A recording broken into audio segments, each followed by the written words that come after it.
संविधान के तहत आज आप लोगों को मूल अधिकार पढ़ाया जाएगा। मूल अधिकार में आपका मूल अधिकार संविधान के भाग 3 में दिया गया है, अनुच्छेद 12 से लेकर 35 तक। ये मूल अधिकार आपका 6 भागों में बांटा गया है, ये याद रखना है। यानी कि 6 भागों में बांटा गया है। मूल अधिकार अमेरिका से लिए गए हैं, ये पूछा जाता है। मूल अधिकार अमेरिका से लिए गए हैं और इन्हें मूल अधिकार इसलिए कहा जाता है कि ये केवल आवश्यक ही नहीं बल्कि अनिवार्य है। यानी कि व्यक्तित्व के विकास के लिए ये अधिकार आवश्यक ही नहीं बल्कि अनिवार्य माने जाते हैं। अनुच्छेद 12 में यानी कि 12 में स्टेट की परिभाषा दी गई है और यानी कि मूल अधिकार चूंकि हमें सामान्यतः राज्य के विरुद्ध प्राप्त है, अतः सर्वप्रथम अनुच्छेद 12 में हमें स्टेट की परिभाषा दी गई है, अर्थात वह कौन सा संस्थान होगा जो हमारे मूल अधिकारों का हनन नहीं कर सकता या मूल अधिकार का सम्मान करेगा, तो वह स्टेट है। अनुच्छेद 12 में राज्य की जो परिभाषा दी गई है आपका उसमें समाहित है भारत की सरकार और संसद, प्रत्येक राज्य की सरकार और विधानमंडल, सभी स्थानीय प्राधिकारी और भारत के भीतर या भारत सरकार के नियंत्रण के अधीन सभी स्थानीय और अन्य प्राधिकारी। जहाँ तक आपका इस अनुच्छेद 12 की बात है, अब समस्या ये आती है कि अनुच्छेद 12 में क्या न्यायपालिका राज्य है कि नहीं, तो न्यायपालिका को भी अब अनुच्छेद 12 में राज्य मान लिया गया है। आइए अगला देखा जाए अनुच्छेद 13 से भी काफी क्वेश्चन बनता है। अनुच्छेद 13 न्यायिक पुनर्विलोकन या जुडिशियल रिव्यू को की उत्पत्ति करता है। अनुच्छेद 13 आपका न्यायालयों को यह शक्ति देता है कि जो भी राज्य कानून बनाए, विधि बनाए, उस विधि अगर वह विधि हमारे मूल अधिकारों को छीनती है या कम करती है तो उस मात्रा तक शून्य हो। अनुच्छेद 13 में क्लाज 1 संविधान पूर्व विधियों के लिए, अनुच्छेद 13 का क्लाज 2 संविधान के बाद की विधियों के लिए लागू होगा और अनुच्छेद 13 3A में विधि को परिभाषित किया गया है और अनुच्छेद 13 3B में ये बताया गया है लॉ इनफोर्स क्या होता है। देखिए अनुच्छेद 13(1) ये बताता है कि अगर संविधान के पहले कोई विधि है, कानून है और वह कानून हमारे मूल अधिकारों का हनन करता है या मूल अधिकारों से असंगत है, विपरीत है, तो ऐसी दशा में वह जो कानून होगा उस मात्रा तक, उस लिमिट तक शून्य होगा, यानी कि उस मात्रा तक आपका वाइड होगा। ये क्वेश्चन आपका कई बार आता है, जैसे ही शब्द आया कि उस मात्रा तक वाइड होगा, शून्य होगा, इसका मतलब ये हुआ कि पृथक्करणीयता का सिद्धांत डाकिनाप से वैलिडिटी आ गया। जहाँ तक आपका अनुच्छेद 13 के क्लास 2 की बात है, अनुच्छेद 13 का क्लास 2 बताता है कि राज्य ऐसी कोई विधि नहीं बनाएगा जो मूल अधिकारों को कम करती हो या छीनती हो। तो अनुच्छेद 13 में आपका 2 सिद्धांत समाहित है। पहला सिद्धांत है आपका डाकिनाप इक्लिप्स या ग्रहण का सिद्धांत, दूसरा सिद्धांत है डाकिनाप से वर्बिलिटी यानी कि पृथक्करणीयता का सिद्धांत। लेकिन भारत में अभित्याग का सिद्धांत नहीं लागू होता। ये अच्छे से याद रखिएगा कि भारत में अनुच्छेद 13 में कौन सा सिद्धांत लागू नहीं होता। तो ऐसी दशा में आपका जवाब रहेगा वैद्य या अविद्या का सिद्धांत लागू नहीं होता। यानी कि कोई भी व्यक्ति स्वेच्छा से भी अपने मूल अधिकारों को त्याग नहीं सकता। इसके बाद आता है अनुच्छेद 14 से 18 तक समता का अधिकार दिया गया है।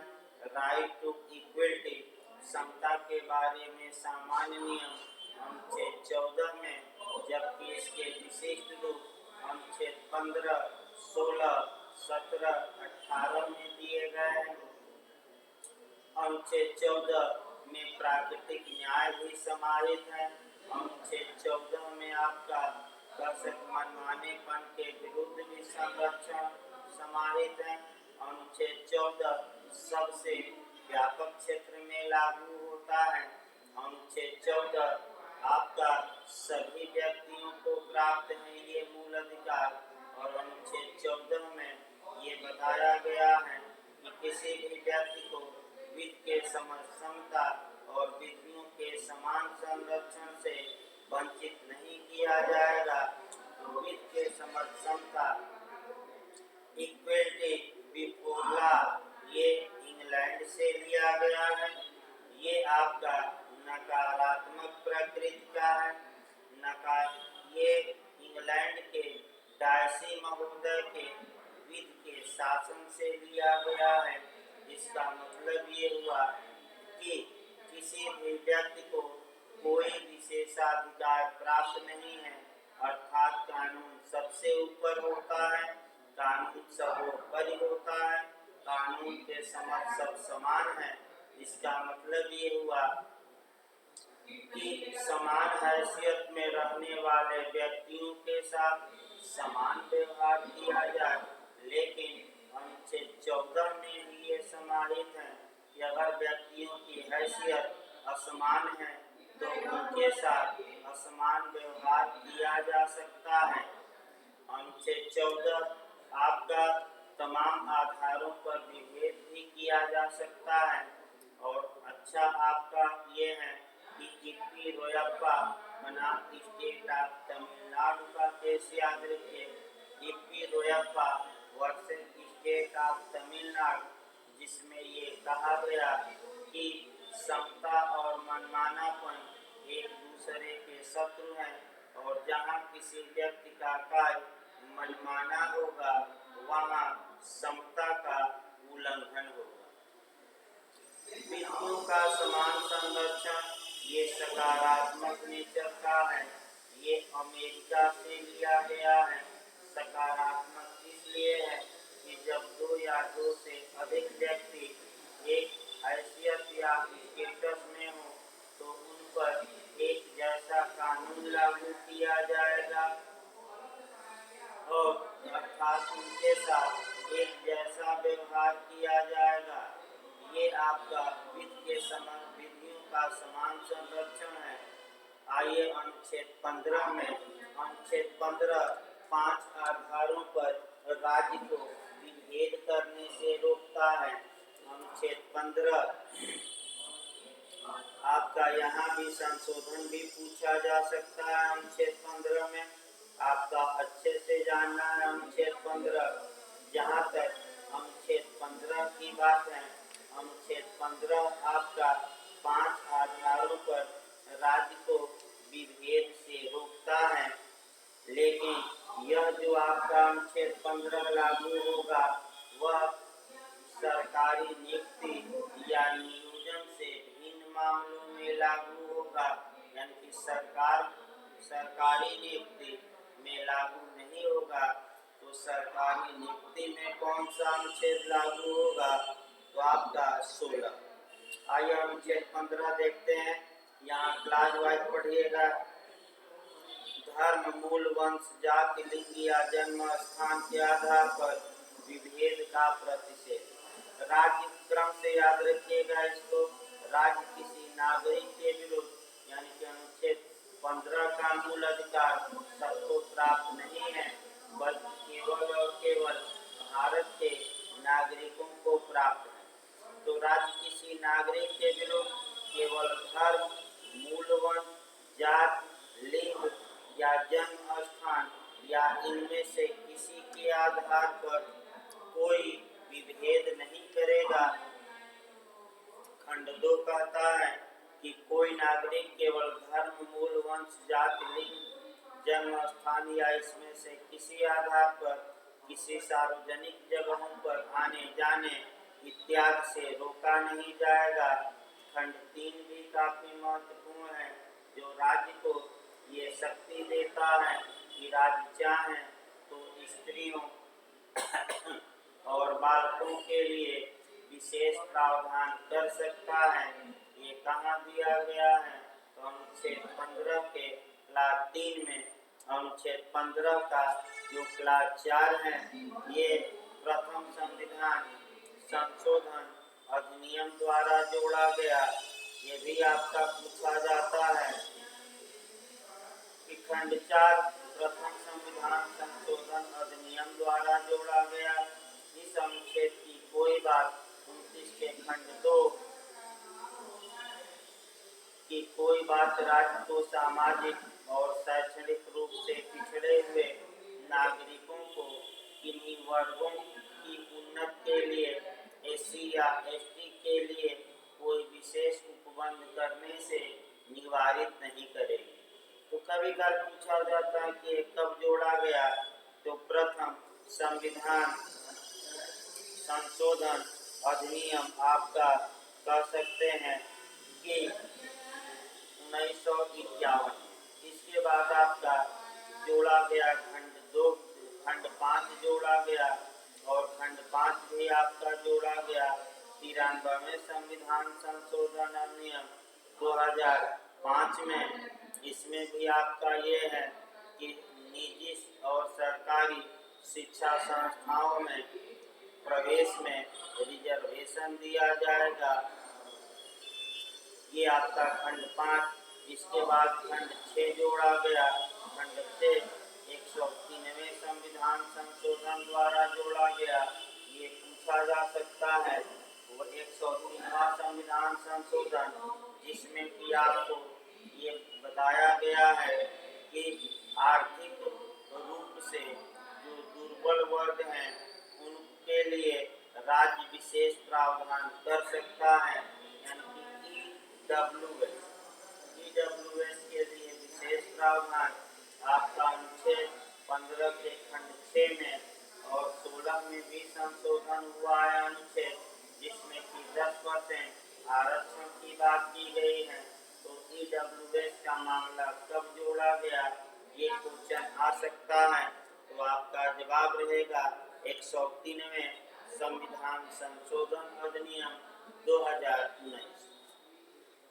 इसके बाद आप 16 देखेंगे, लोक नियोजन के विषय में अवसर की क्षमता होगी। आपका 7 आधारों पर आपका रोक लगाई गई है कि राज्य सरकारी सेवाओं में भी विभेद नहीं करेगा। 7 आधार हैं: धर्म, मूल, वंश, जाति, लिंग, उद्भव, जन्म स्थान, निवास स्थान या इनमें से कोई। इसमें जो सबसे महत्वपूर्ण है पूछा जाता है, रिजर्वेशन शब्द का उल्लेख, आरक्षण शब्द का उल्लेख किस अनुच्छेद में किया गया है? 16 में और अनुच्छेद 16 के क्लास 4 में, यानी कि रिजर्वेशन शब्द का स्पष्ट उल्लेख आपका खंड 16 के खंड 4 में है। तो रिजर्वेशन या आरक्षण का संवैधानिक आधार क्या है? तो आपका जवाब रहेगा अनुच्छेद 16 का क्लास 4। देखिए क्या कहा गया है, इस अनुच्छेद की कोई बात राज्य को पिछड़े हुए नागरिकों के किसी वर्ग के पक्ष में जिनका प्रतिनिधित्व राज्य की राय में राज्य के अधीन सेवाओं में पर्याप्त नहीं है, नियुक्तियों या पदों के आरक्षण के लिए बंद करने से निवारित नहीं करेगी, मतलब कि रोकेगी नहीं। यानी कि राज्य पिछड़े हुए नागरिकों के लिए सरकारी सेवाओं में रिजर्वेशन कर सकता है और आपका कर सकता है। ये अनुमतियाँ दी जा रही है राज्य को। आपका खंड 4 में पिछड़ा हुआ नागरिक कौन होगा? बिहार जे में क्वेश्चन बना कि पिछड़े हुए वर्गों के अन्वेषण दशाओं के अन्वेषण के लिए आयोग राष्ट्रपति बनाता है और अनुच्छेद आपका 340 340 खंड 4 देख लीजिएगा, आपका जोड़ा गया नया खंड 4 भी।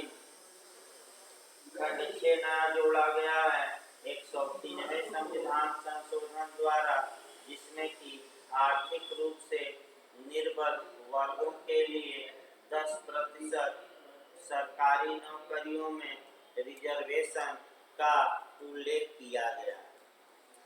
16 के बाद आप 17 देखिएगा। 17 अस्पृश्यता का अंत किया गया है।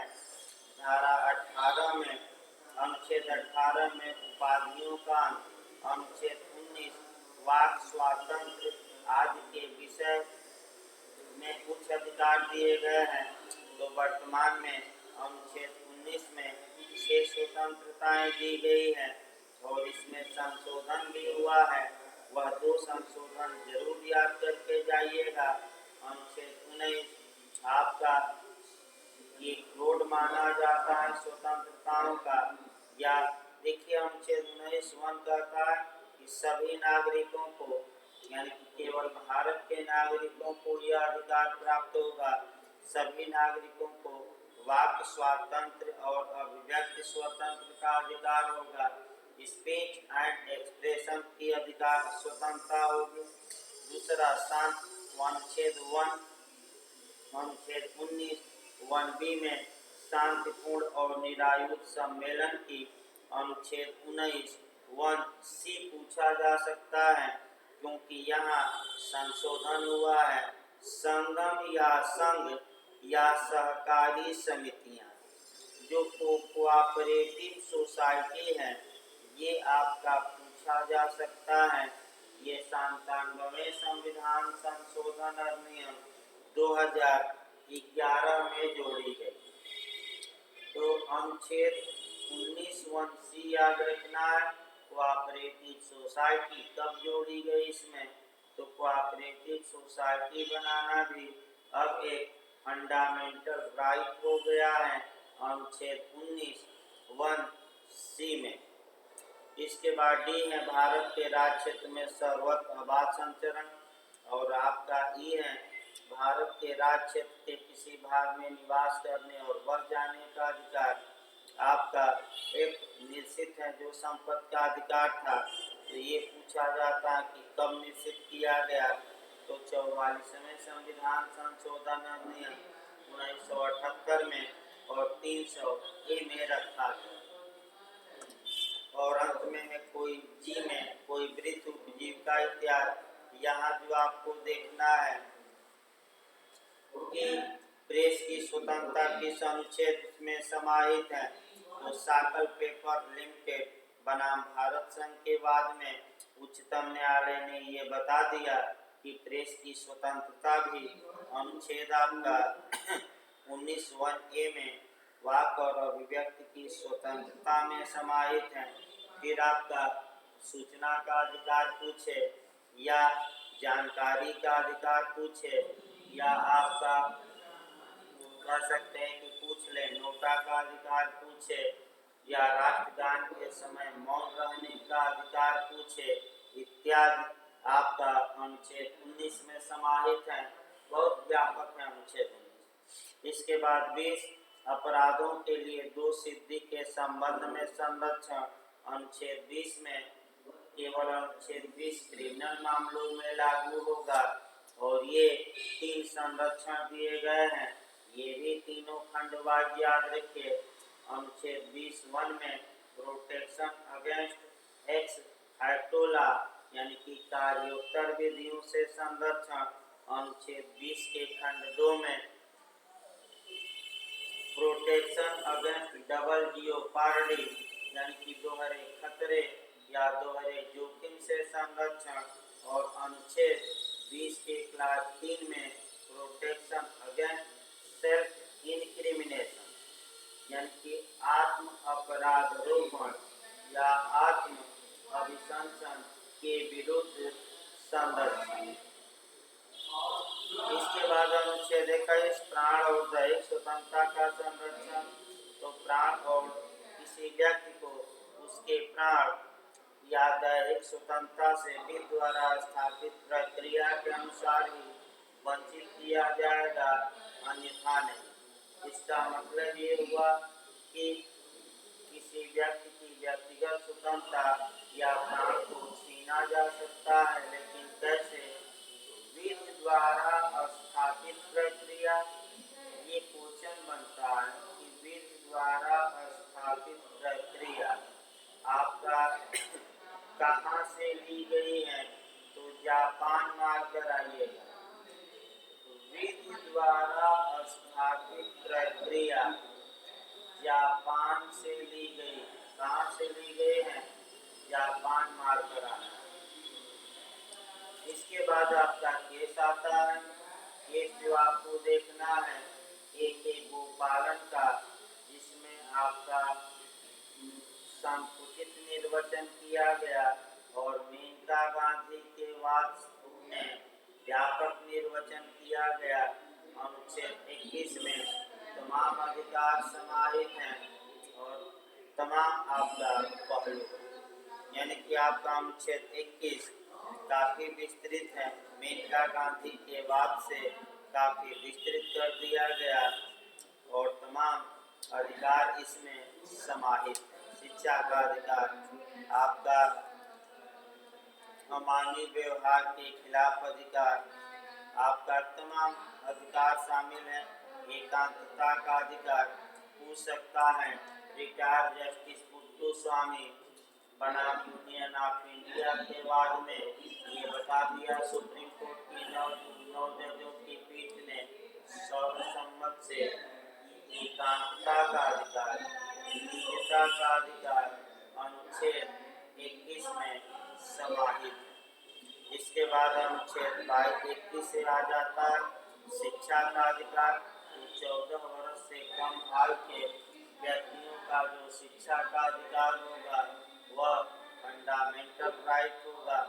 यह अनुच्छेद 86 में संविधान संशोधन अधिनियम 2002 द्वारा जोड़ा गया। इसके बाद अनुच्छेद 22 कुछ दशाओं में गिरफ्तारी और निरोध से संरक्षण। तो पहला खंड ये कहता है कि किसी भी व्यक्ति को जब गिरफ्तार किया जाए तो जल्दी से जल्दी गिरफ्तारी का कारण बताया जाए और उसे विधि परामर्श लेने दिया जाए और अपने मनपसंद के अधिवक्ता से अपना बचाव कराने का हक होगा। दूसरा खंड आपका 24 घंटे का नियम बताता है और ये बताता है कि जब कोई व्यक्ति गिरफ्तार हो गया है तो यात्रा के समय को छोड़कर 24 घंटे के अंदर उसे मजिस्ट्रेट के पास पेश किया जाएगा। खंड 3 इसका अपवाद बताता है। खंड 3 में अपवाद दिया गया है जहाँ की 2 दशाओं में 24 घंटे का नियम और कारण बताना आवश्यक जल्दी से जल्दी नहीं होगा। पहला माने अन्य देशी शत्रु और दूसरा निवारक निरोध विधियों के तहत गिरफ्तार व्यक्ति।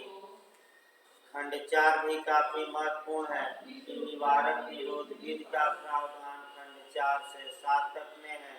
खंड 4 से क्वेश्चन आता है कि निवारक निरोध विधि के तहत अगर किसी व्यक्ति को अरेस्ट किया गया है तो अधिकतम कितने समय तक उसे निरुद्ध किया जा सकता है? तो अधिकतम आपका जो समय है वह है 3 माह।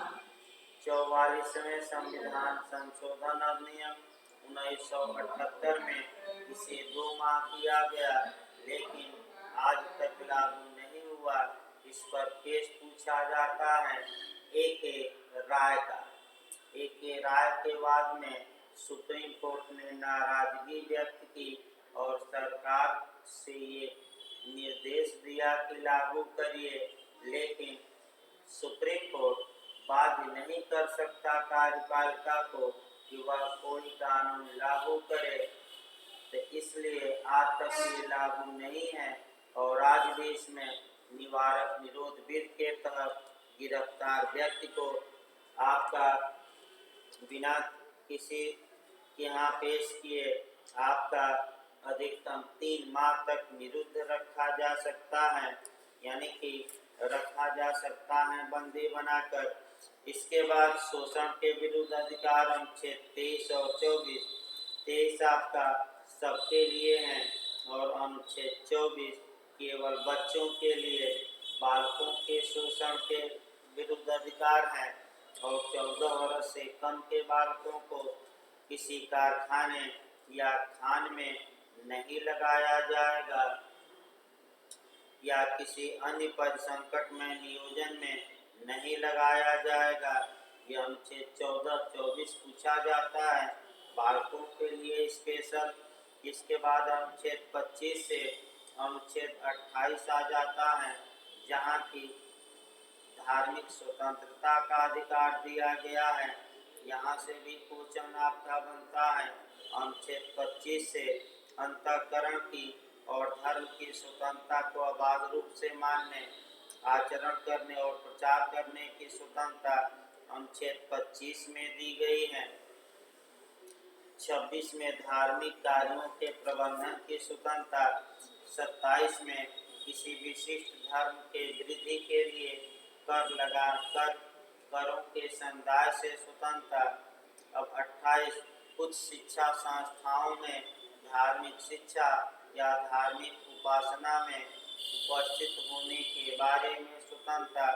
इसके बाद अनुच्छेद 29-30 आ जाता है, संस्कृति और शिक्षा संबंधी अधिकार।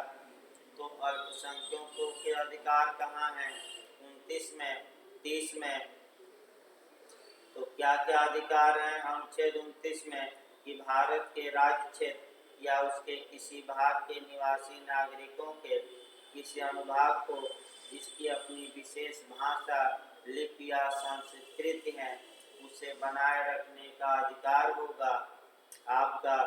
और खंड 2 कहता है अनुच्छेद 29 का कि राज्य द्वारा पोषित या राज्य निधि से सहायता पाने वाली किसी शिक्षा संस्थान में प्रवेश से किसी भी नागरिक को केवल धर्म, मूल वंश, जाति, भाषा या इनमें से किसी के आधार पर वंचित नहीं किया जाएगा। अनुच्छेद 30 शिक्षा संस्थाओं की स्थापना और प्रशासन करने का अल्पसंख्यक वर्गों का अधिकार देता है। इसमें PM पाई फाउंडेशन का देखना है, मुख्य रूप से PM पाई फाउंडेशन। इसके बाद आपका आता है 31A अनुच्छेद, मुख्य रूप से 32 आ जाइए, 32 से ही क्वेश्चन बनता है। और अनुच्छेद 32 को अनुच्छेद 32 देखिए, यहाँ से भी एक क्वेश्चन बनने का पूरा चांस रहता है। देखिए, इस भाग द्वारा प्रदत्त अधिकारों को प्रवर्तित कराने के लिए उपचार। अनुच्छेद 32 अनुच्छेद 32 ये बताता है कि मूल अधिकारों को प्रवर्तित करने का जो अधिकार है आपका, ये सुप्रीम कोर्ट में जाया जा सकता है डायरेक्ट, जबकि अनुच्छेद 226 के तहत हाई कोर्ट में भी जाया जा सकता है। अनुच्छेद 32 स्वयं में एक मूल अधिकार है, क्योंकि अनुभाग 3 में दिया गया है और ये स्वयं में एक फंडामेंटल राइट। अनुच्छेद 32 का क्लाज वाइज पढ़ना है, क्लाज वाइज पूछा जाता है। अनुच्छेद 32 आपदा के बारे में डॉक्टर भीमराव अंबेडकर का कोटेशन भी याद रखना है। और इन्होंने कहा था कि सबसे महत्वपूर्ण अनुच्छेद 32 है, क्योंकि यह संविधान का हृदय और आत्मा है। अनुच्छेद 32 में ही यह भी सिद्धांत समाहित है, यू बी जस्ट आई बी रेमेडियम, यानी कि जहाँ अधिकार है वहाँ उपचार। अनुच्छेद 32 एक रेमेडियल प्रावधान है, एक उपचारात्मक प्रावधान है, ये भी याद रखना है। तो देखिए कहा क्या गया है, इस भाग द्वारा प्रदत्त अधिकारों को प्रवर्तित कराने के लिए उपचार। पहला खंड देखिए, इस भाग द्वारा प्रदत्त अधिकारों को प्रवर्तित कराने के लिए समुचित कार्यवाहियों द्वारा उच्चतम न्यायालय में समावेदन करने का अधिकार प्रत्याभूत किया जाता है, सिक्योर किया जाता है, गारंटी किया जाता है। इसका मतलब ये हुआ कि मूल अधिकार के हनन होने पर आप सीधे प्रथम बार ही उच्चतम न्यायालय में जा सकते हैं। इस अधिकार पर रोक लगाने वाले सभी करार शून्य होंगे, यानी कि इस अधिकार पर कम नहीं किया जा सकता करार द्वारा। और ये सिक्योर किया गया मतलब कि सुप्रीम कोर्ट आपकी बात सुनने के लिए बाध्य है। दूसरा कहा जा रहा है कि इस भाग द्वारा प्रदत्त अधिकारों में से किसी को प्रवर्तित कराने के लिए उच्चतम न्यायालय को आपका शक्ति क्या होगी, तो निर्देश या डायरेक्शन दे सकता है, कोई आदेश दे सकता है, या 5 रिटों में से कोई रिट सुप्रीम कोर्ट जारी कर सकता है। तो 5 रिटें कौन है, तो आपका बंदी प्रत्यक्षीकरण, परमादेश, प्रतिषेध, अधिकार परीक्षा और उत्प्रेषण। खंड 3 आपका भी महत्वपूर्ण है, यहाँ से आपका क्वेश्चन बना है। चूंकि आपका रिट निकालने की शक्ति भारत में केवल 2 न्यायालयों को है, अनुच्छेद 32 के तहत उच्चतम न्यायालय और अनुच्छेद 226 के तहत उच्च न्यायालय। तो क्या अन्य किसी न्यायालय को ये रिट निकालने की शक्ति दी जा सकती है कि नहीं? यही क्वेश्चन आपका गलत हो सकता है, ये भी सुधार कर लीजिए कि उच्चतम न्यायालय या उच्च न्यायालय से भिन्न किसी न्यायालय को रिट निकालने की शक्ति दी जा सकती है कि नहीं? आपका कह सकते हैं, तो आपका जवाब रहेगा दी जा सकती है। तो कौन दे सकता है उच्चतम ऐसा शक्ति? एक शब्द याद करके जाइएगा, संसद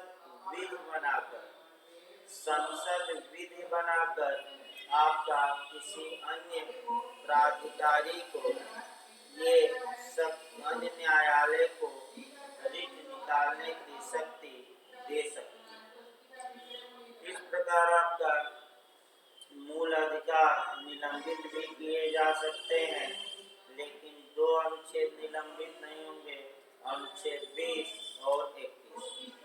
इस प्रकार भाई प्रयास किया गया शॉर्टकट में पढ़ाने का। आपका धन्यवाद।